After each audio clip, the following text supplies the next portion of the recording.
Hey friends, in this video I am going to be sharing a 2-minute garden tip. So I am preparing this area to grow some brassicas, and I have this Malabar spinach growing right here. It has gone all the way up into this coconut tree. I have already harvested some of the seeds.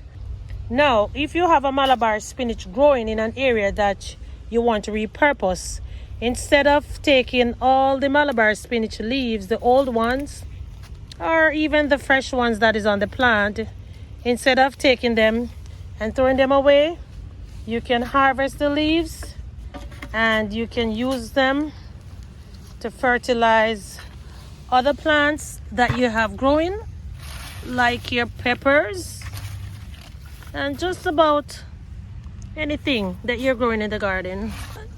Yeah, so this is 3 pepper plants that I just mulch with some of this spinach. Imagine all the nutrients that is in the Malabar spinach. When it goes down into the soil and fertilize your plants, imagine how big and robust they're going to be.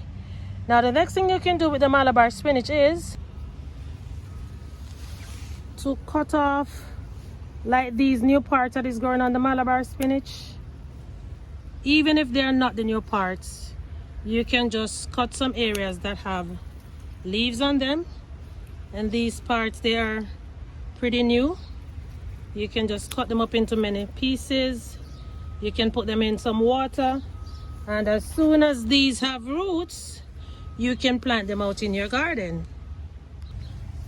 Look at this piece right here.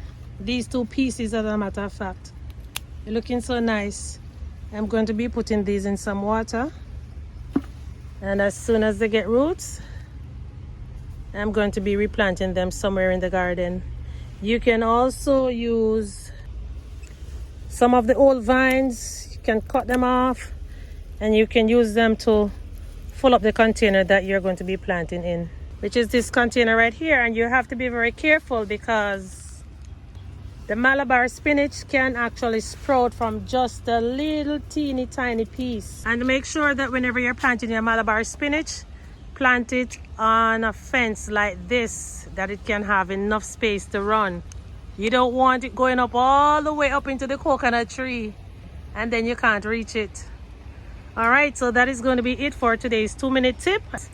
Thanks for watching. I will see you next Tuesday with another 2-minute garden tip.